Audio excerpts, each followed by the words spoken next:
네, 안녕하세요. 네, 반갑습니다.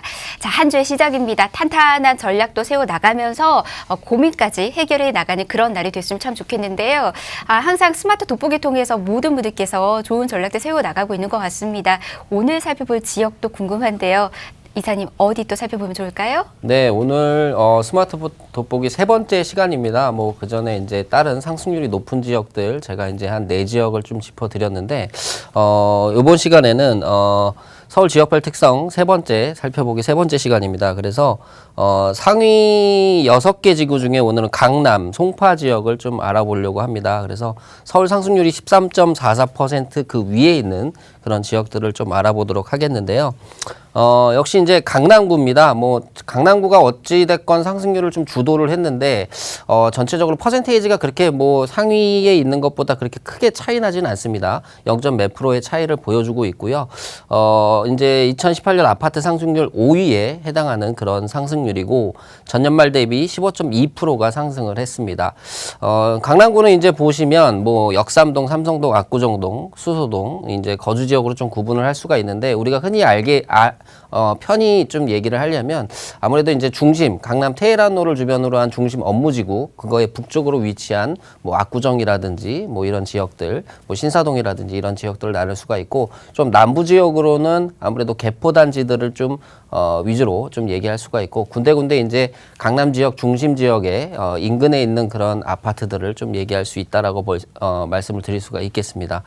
2018년도 가장 상승에 역시 주된 영향을 미친 지역은 뭐 5위긴 하지만 사실은 강남구가 어떻게 보면 서울시 전체의 가격을 좀 주도하지 않았나, 뭐 서초구와 함께 역시 이제 재건축 아파트들이 계속해서 가격을 올려주면서 신규 분양가가 나오면서 그런 가격들이 전반적으로 서울시 전체에 영향을 미친 그런 2018년이 아니었나 보여집니다. 그래서 뭐 개포 지역의 초기에 나왔을 때 고분양가 논란도 상당히 많았었는데 역시 이제 한 개, 두 개씩 분양이 되다 보니까 그거에 쌓여지는 프리미엄들이 점점 더 쌓여가면서 아무래도 좋은 그런 가격대를 보여준 것 같습니다. 2019년에 이제 강남구에서 가장 주목해야 할 것은 제가 뽑아본 것은 일단 삼성역의 변화를 한번 가장 주되게 봐야 되지 않나 이렇게 보여집니다.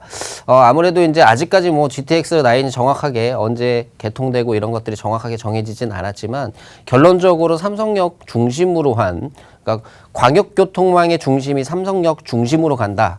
이렇게 좀 보시면 아무래도 우리가 기존에 뭐 서울역이라든지 안 그러면 뭐 고속버스 터미널 기존에 이제 기차와 버스를 이용하는 그런 중심 교통 중심이 있었을 때 버스와 기차를 나눴을 때 서울역과 강남 고속버스 터미널 이렇게 나눌 수가 있는데 이제는 고속버스 그러니까 아무래도 시간적으로 조금 더 소요되는 그런 교통 요건보다는 오히려 조금 더 빠른 그런 교통 라인이 좀 더 중심지의 역할로 중심지로 모이기에 조금 더 또 용이하기 때문에 아무래도 삼성역의 가치가 계속해서 커지지 않나. 역시 그런 것에 발맞추어서 인근에 있는 코엑스라든지 그리고 현대차 부지 이런 것들이 개발이 되고 아직까지 뭐 정확하게 정해지진 않았지만 뒷부분에 있는 또 나머지 CUG 부분들 이런 부분들도 개발이 된다 라고 하면 아무래도 삼성역의 변화가 가장 주된 강남 지역의 상승 그리고 우리가 어떻게 보면 조금 투자할 수 있는 그런 포인트들이 그 주변에 있지 않나라고 보여지고요.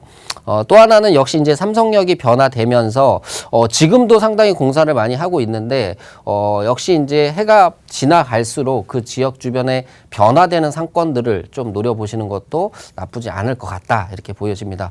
뭐 이제 주변 지역 상권이 좀 달라지고 유동인구가 조금씩 달라지게 된다라고 하면 역시 주변 지역 집가 상승으로 좀 이어지기 때문에 그런 부분들도 한번 조금 유심히 체크해 보시는 게 좋을 것 같고요. 이제 마지막으로 이제 강남 지역의 남쪽에 있는 최남단 쪽에 남동쪽이죠. 남동쪽에 있는 이 수서역 개발에 조금 더 우리가 포커스를 둬야 되지 않나라고 보여집니다. 수서역 SRT가 만들어져 있지만 아무래도 주변 지역이 기존 인프라에 맞는 그런 실정으로 되어 있기 때문에 추가적으로 어떤 상업시설이라든지 추가적인 개발이 분명히 따라올 것이다. 그거에 걸맞게 예전에 공급했었던 그런 세곡지구라든지 이런 지구들의 추가적인 또 개발이 이루어지지 않을까라고 보여집니다. 그래서 그런 부분들도 조금 같이 투자 포인트로 좀 메모를 해두시면 좋을 것 같다라고 보여집니다. 아무래도 이제 작년 그리고 올해 전체적으로 이제 2000년대 초반 그리고 현재와 미래를 전부 다 알 수 있는 강남구이기 때문에 우리가 조금 더 그런 부분에 대해서는 조금 더 신경을 쓸 필요가 있다라고 보여집니다. 그리고 이제 6위 지역으로 이제 송파구를 들 수가 있는데요. 이제 송파구 지역이 어느새 강남 3구, 그러니까 강남 4구로 편입이 돼서 아무래도 좀 좋은 가격을 좀 이끌었던 그런 지역이 아닌가라고 보여집니다. 그래서 2018년 아파트 상승률 6위에 해당하고요. 전년발 대비 14.7%가 상승한 그런 지역입니다. 송파구는 이제 가락동, 잠실동, 문정동, 거여동 뭐 여러 동으로 나눠지는데 우리가 특별히 이제 조금 우리가 눈에 띄는 곳을 좀 보자라고 하면 아무래도 잠실역 주변으로 해서 그 주변에 있는 아파트 단지들 그리고 이제 남쪽 부분 그리고 동쪽 부분에 있는 뭐 올림픽 단지들 위주에 있는 그런 지역들 이런 지역들로 좀 나눠 볼 수가 있습니다. 역시 이제 2018년 상승의 키는 아무래도 이제 헬리오시티가 아니었나 보여집니다. 그래서 가락 재건축이 진행이 되면서 그거에 대한 프리미엄들이 작년 한 해 엄청나게 쌓여졌기 때문에 강남구와 함께 더불어서 그런 가격대 그리고 상승을 좀 이끄는 그런 모습을 보여줬습니다. 2019년에 우리가 좀 주목해야 할 것은 아무래도 이제 남아있는 뭐 재건축보다는 재건축들은 어느 정도 좀 진행이 되어져 있는 상황이고 뭐 안전진단 통과한 것들은 어느 정도 윤곽이 나와 있기 때문에 좀 주목해야 할 것은 거여 마천 지역이 아닌가라고 보여집니다. 그래서 거여 마천 지역에 이제 북일해와 이어지는 그런 지역이기 때문에 예전에 뭐 8개 정도 구역을 했다가 지금 이제 2개 정도 실행이 되고 있고 하나 또 실행을 하고 있고 또 나머지 지역들이 또 다시 또 추진위원회를 성립해서 다시 또 진행하고 있는 그런 지역입니다. 역시 이것도 역시 남일해와 북일해 이제 합쳐지는 그런 전체적인 큰 그림 때문에 아마 추가적으로 거여 마천 지역의 재개발이 추가적으로 좀 이루어지지 않겠나 이렇게 보여지고요. 우리가 항상 뭐 재건축이라든지 재개발을 볼 때 꼭 그 지구 내에 들어가서 지구 내에 있는 곳에 투자하려고 하는데 제가 볼 때는 조금 다른 시각으로 조금 넓은 시각으로 해서 거여 마천이 완료돼서 북일해와 함께 됐을 때 그 역세권 주변에 대한 그런 가치들을 한번 또 생각해 볼 필요가 있다라고 보여집니다.